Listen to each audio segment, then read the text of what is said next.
Shalom semua, perkenalkan nama saya Rangga Benigus Paremare. Saya dari Prodi Teologi semester 5 grup A dengan NIM 2302 0100. Baik teman-teman yang terkasih dalam nama Tuhan Yesus, di sini saya akan berkhotbah yang saya ambil dari ayat 1 Korintus 13 ayat 4 sampai 7. Beginilah isinya. Kasih itu sabar, kasih itu murah hati.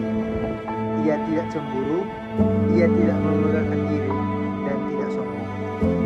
Ia tidak melakukan yang tidak sopan dan tidak mencari keuntungan diri sendiri. Ia tidak memarah dan tidak menyimpan kesalahan orang lain.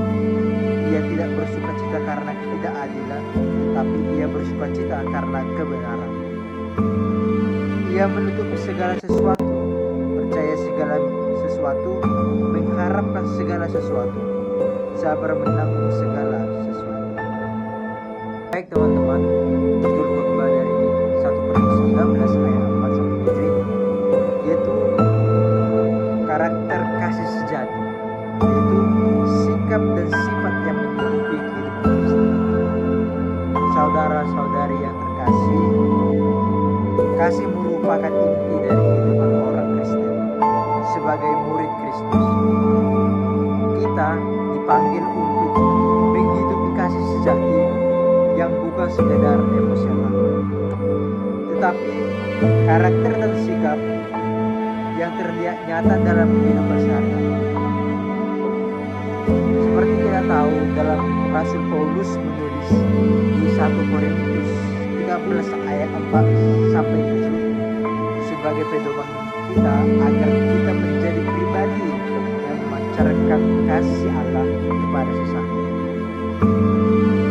Dalam khotbah ini, saudara dan saudari, kita akan mengalami 3 bagian penting tentang kasih sejati, yaitu karakter harus dimiliki, perilaku yang tidak mencerminkan kasih, dan sifat-sifat kasih yang mendasar. Kita akan memahami bagaimana kasih itu membawa perubahan. Kasih harus dimiliki, seperti kita akan memahami bagaimana kasih itu membawa perubahan yang radikal dalam kehidupan pribadi, keluarga, dan komunitas kita atau lingkungan kita. Pertama-tama saudara dan saudari, kita membahas tentang karakter kasih yang harus dimiliki. Kasih adalah sabar dan murah hati, seperti di ayat itu. Kesabaran di sini bukan hanya menahan diri saat keadaan sulit, tetapi juga memberi kesempatan dan memahami kelemahan sesama kita. Kesabaran mengajarkan kita untuk tidak tergesa-gesa menghukum atau marah,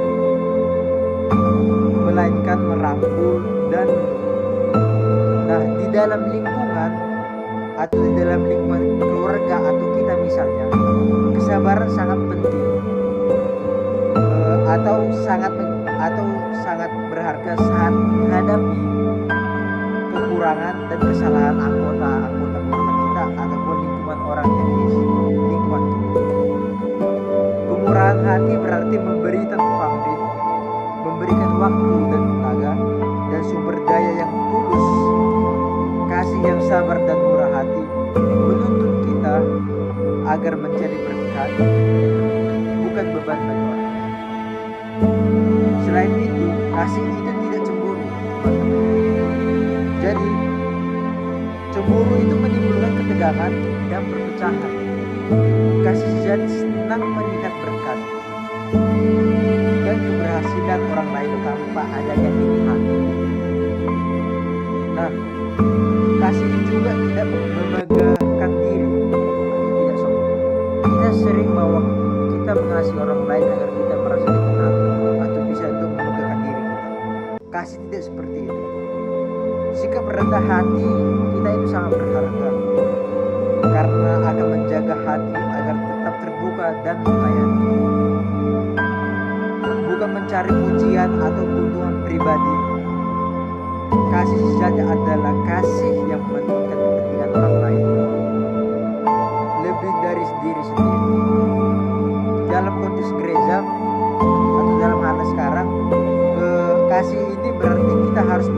sama dengan semangat kerendahan hati dan saling melayani dengan orang lain. Nah, poin yang kedua teman-teman, itu kita melihat perilaku yang tidak mencerminkan kasih. Jadi kasih sebenarnya itu harus selalu mencerminkan dari diri kita sendiri. Kasih tidak melakukan hal-hal yang tidak sopan teman-teman. Dalam kehidupan sosial atau hal ini berarti bersikap santun atau menghargai teman-teman, dan tidak menyakiti perasaan orang lain melalui pekerjaan atau tindakan. Jangan sampai kita menjadi sebab luka bagi orang lain, bagi sesama, dan bagi orang-orang yang sedang berada di lingkungan kita dengan kata-kata kasar atau tindakan yang sikap acuh atau sebagai sombong. Kasih juga tidak mencari keuntungan diri sendiri. Kita diajak untuk keluar dari hal-hal yang egois dan belajar bahwa hidup memberi. Ketika kita mengejar keuntungan dan tidak menyimpan kesalahan orang lain, penting bagi kita untuk mengatasi kemarahan dengan pengendalian diri kita dan kemampuan mengampuni. Itu salah satu dari tentang kasih. Pengampunan yang tulus adalah ciri utama kasih, karena menyimpan dendam dapat merusak kedamaian bagi diri kita, bagi komunitas atau bagi keluarga kita sendiri. Kasih juga tidak bersuka cita karena ketidakadilan. Jadi kasih itu bersifat adil. Nah, jika ada kasih yang tidak, jika ada hal yang tidak ada ketidakadilannya, maka itu bukanlah kasih teman-teman. Nah, melainkan bersedih dan berusaha membawa keadilan dan damai, itu adalah kasih. Nah, ketika melihat orang lain terluka atau kesusahan atau teraniaya, nah disitulah kasih hidup mendorong kita untuk berbuat kebaikan, teman-teman. Itu dengan tindakan nyata atau melalui hidup. Kasih adalah kekuatan yang mempersatukan, bukan memecah belah. Oleh sebab itu, kita harus mewaspadai sikap yang tidak mencerminkan kasih sejati, agar roh kita benar-benar terpelihara oleh kasih. Nah, di poin yang ketiga teman-teman, itu mari kita mendalami sifat-sifat kasih. Kasih memelihara harapan yang positif untuk orang lain, tidak mudah putus asa walaupun menghadapi tantangan dan ketidakpastian. Kasih menanggung segala sesuatu, yaitu sikap tabah dan setia dalam hal tersebut. Kasih yang sejati bukanlah kasih yang mudah menyerah, tapi kasih yang bertahan sampai akhir. Kasih kita harus berakar pada komitmen yang kuat, menjadi kekuatan yang menyatukan dan membangun sejak dalam keluarga maupun komunitas kita maupun lingkungan kita. Kasih merupakan segala sesuatu. Kasih memelihara. Kasih sejati itu bertampak dalam kehidupan nyata, dalam keluarga. Kasih sabar dan murah hati menyembuhkan luka emosional dan membangun ikatan kuat antara suami, istri, dan anak-anak dalam keluarga.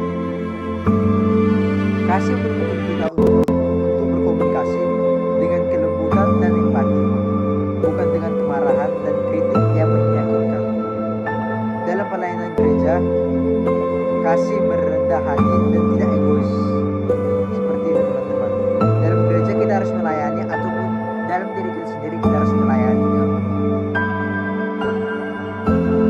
Nah, saudara-saudari, untuk kita bisa menghidupi karakter kasih sejati, mari kita lihat bagaimana kasih itu diwujudkan dalam tindakan nyata kita sehari-hari. Kasih bukanlah sekedar kata-kata manis, melainkan harus dilakukan dalam bentuk perbuatan nyata yang memberi teladan bagi orang lain. Misalnya seperti kita menunjukkan kasih kepada orang lain dengan menolong orang yang sedang kesusahan, teraniaya. Seperti itu. kasih juga berarti mampu memahami perasaan dan kebutuhan sesama, menjadi pendengar yang baik, memberikan perhatian dan empati kepada seseorang, berbicara tentang pengalamannya adalah bukti kasih yang nyata. Terkadang hanya memberi waktu dan telinga yang mendengar, kita sudah menyalurkan kasih yang luar biasa dalam teman. Misalnya saat seorang teman atau anggota keluarga kita merasa sendiri, kehadiran kita di situ saat mendengar dia, disitulah kita sudah mempunyai penuh kasih, dapat menjadi penghibur terbesar bagi dia. Nah, kasih sejati juga menuntun kita untuk memilih jalan damai dalam menghadapi perbedaan dan konflik. Ketika ada perselisihan, bukannya membalas dengan kemarahan atau kebencian, kasih mengajak kita untuk menempatkan pengampunan dan saling menasihati atau saling membawa kita kepada hal yang baik. Kasih mengajak kita untuk melahirkan kedamaian, membangun kembali komunikasi yang mungkin pernah hancur, pernah terluka hatinya. Kasih sejati adalah kasih yang mengalahkan ego dan dendam demi kepentingan bersama dan keharmonisan hubungan. Jadi teman-teman, saya mengambil sedikit tokoh Alkitab tentang apa itu kasih, bahwa dalam konteks Alkitab atau konteks kekinian, kita dapat meneladani sikap rendah hati dan pelayanan tanpa pamrih. Karena kan kita lihat bahwa banyak sekarang orang yang melakukan kasih, dia melakukan hal itu tanpa pamrih atau melakukan timbal balik. Nah teman-teman, kasih tidak seperti itu. Di dalam 1 Korintus 13 ayat 4-7, kasih adalah sesuatu yang kita lakukan untuk membantu orang lain tanpa pamrih. Nah, marilah kita merenung dan menguji diri kita, bukan hanya untuk menjudge orang lain. Biarlah kita menghidupi karakter sejati seperti yang diajarkan oleh Paulus dalam 1 Korintus 13 ayat 14. Nah, oleh karena itu teman-teman, semoga Roh Kudus memampukan kita